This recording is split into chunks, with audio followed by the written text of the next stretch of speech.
4th down and a long 1. Rattler is out of the shotgun, takes the snap, drops the throw, slips, ball comes out.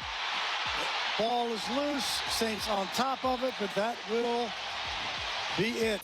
There's pain just with losing again, another short one, but it really comes down to we got to do more of what winning football teams do. We got to play better in situational football. We got to pounce on opportunities when they're presented, and we got to give ourselves a better chance. And so there's too much good in there to miss these opportunities. And so we got to play better, faster, learn from these things, and go from there. Saints lose 26-21 to the San Francisco 49ers. They fall to 0-2. I think everyone is starting to see the realization, the manifestation of what this team is. They're just not a good football team capable of winning games in the NFL. It's why we've said all offseason this is just going to be a very long year. And it's easy to say, well, they're close. Look how close they were with an opportunity late game. What if Juwan Johnson makes that catch against the Cardinals? He didn't. What if they put together a 2-minute drive or Blake Grupe makes a 40-yard field goal? Maybe you're in it and just need a field goal to win. They didn't. Because there is one absolutely undeniable truth in the National Football League. Good teams find a way to win, and bad teams find a way to lose. And the New Orleans Saints are a bad team. This is the hard thing, I think, for a lot of people to realize. I'm going to talk about the game in just a second, but I'm giving you a big picture philosophy here. We, you, me, collectively, Saints fans, people who have watched this team, cheered for this franchise for a long time, we got used to, for a decade and a half, waking up every Sunday thinking our team was going to win. Now, that wasn't realistic. They, of course, weren't going to win every game. But you never went into a game for 15 years thinking, no shot today. Taking that L, right? Always thought the Saints with Drew Brees and Sean Payton had a chance or were going to win. None of those guys are here. Nobody on this team has won anything.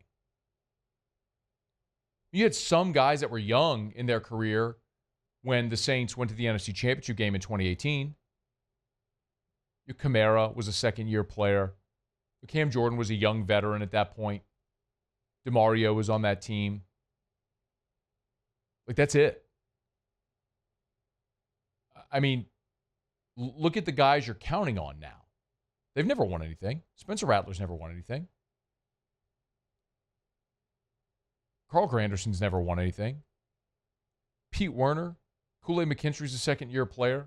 Justin Reed's. I mean, well, Reed had been in Kansas City, but with New Orleans, they've missed the playoffs 4 straight years, and they're projected to be the worst team in the NFL.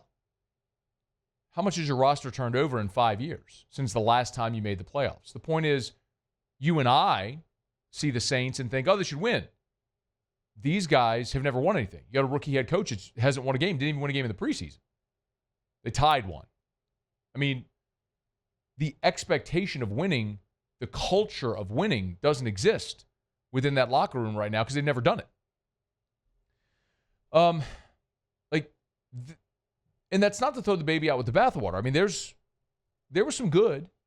Spencer Rattler didn't lose you the game. He's just not capable of winning you the game. And you can hem and haw and say, yeah, but he completed 70% of his passes, 3 touchdowns, no picks. That's true. And they had 2 possessions in the fourth quarter with the game on the line, and they went 3 and out, and then he fumbled. I'm not blaming him for the fumble. I mean, it was a 4th down play you had to go for it. But the point is, when the game was on the line and you had to go make a play, you didn't. You couldn't.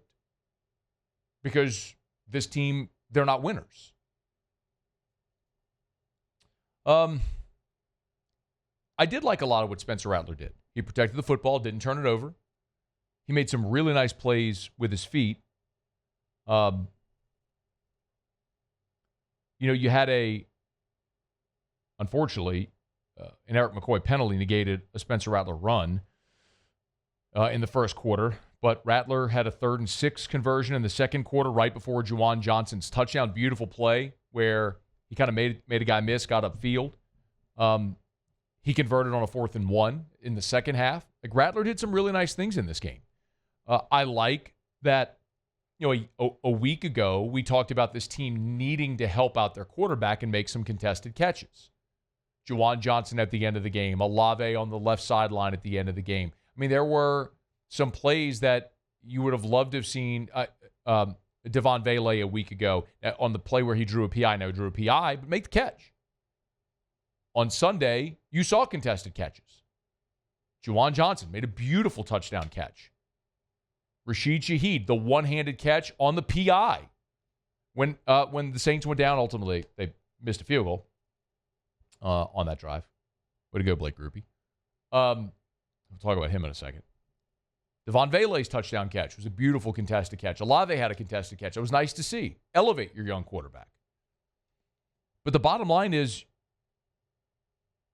you're not very good, and defensively, you're not nearly what I think some thought they could be with their first unit out there. Yo, you let Mac Jones dice you up. Let me remind you. Now, Mac Jones has started 50 career games, 5-0. He's played a lot of football in the NFL. But Mac Jones threw for 279, 3 touchdowns, no picks. He hasn't done that since his rookie year. I mean, it's Mac Jones. And by the way, that's Mac Jones without George Kittle, without Brandon Ayuk, without Deebo Samuel. That's Mac Jones throwing to Juwan Jennings and Ricky Pearsall. Pearsall's first-round pick. Jennings had a 42-yard catch and run, really good player. Jake Tungus, however you pronounce it, in there for Kittle. They lost Kyle Juszczyk in the game as well. I mean, that wasn't like peak San Francisco.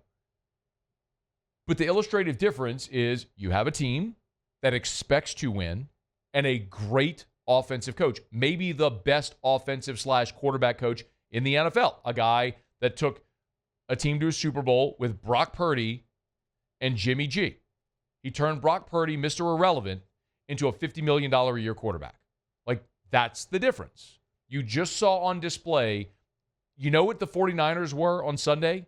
They were New Orleans with Teddy Bridgewater when Drew Brees got hurt. That's what San Francisco was. A team that had a good enough nucleus, great coaching, belief in itself and their plan, a quarterback that played within themselves in the scheme, went on the road and won a game. Because they're better. And you're not good. You were flagged 16 times for penalties a week ago with 13 accepted. You cleaned that up a little bit. You had 4 in the first quarter, which was an absolute embarrassment. Isaac Adam had a PI. They converted a 3rd and 14. Diggs had a hands to the face. McCoy had a holding penalty that negated a Spencer Rattler run. Yadam had another penalty, a block in the back on a punt return. That was all in the first quarter. Now, you cleaned it up. You ended up with 7 penalties for the game. So 4 in the first quarter, 3 the rest of the way.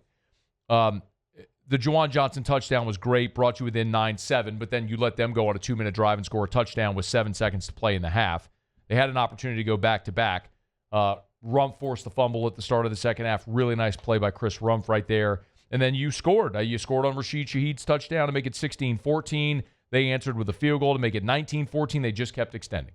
And you got the ball back, and you think you're going to go make a play and have a chance to take the lead, and then Kamara fumbles. Now, I have a problem with the call on Kamara's fumble, and I'm not saying it was the wrong call. I just don't know what's a fumble, what's a catch. I know we do that whole thing, like who knows what a catch is anymore.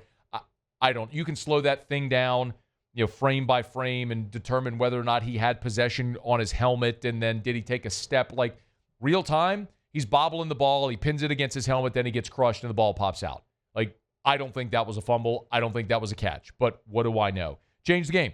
After the fumble, when Jennings had his 42-yard touchdown, they were up 12. You could have folded. You put together your best drive of the day. 13 plays, 71 yards. You did convert twice on penalties, but Olave had a contested catch. You had the contested touchdown by Vele to bring within 26-21. And I'll be damned, you got to stop. Got the ball at 4:35 and a chance to go put together a 4-minute offense and win the game. Instead, you go 3 and out. And then your defense gets you another stop.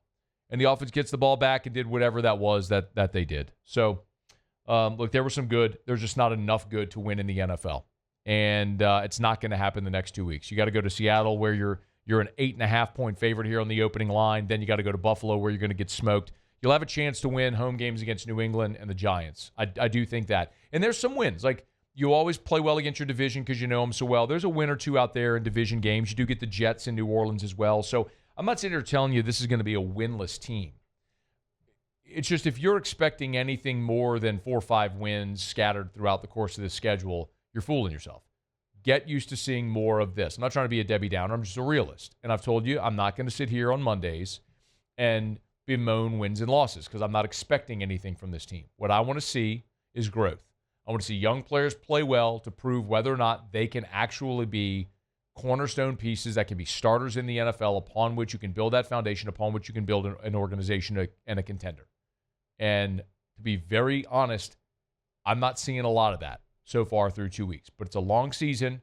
A lot of growth will happen. We'll continue to watch it, although the results on Sunday aren't going to be a lot of fun. We're going to have a lot of Mondays here where we're talking about the Saints losing, which is different for this organization, different for the fans over the last decade and a half, but it's the reality they face right now. Hey, thanks so much for watching. Please leave your comments. I love to interact, and be sure to hit the red subscribe button below.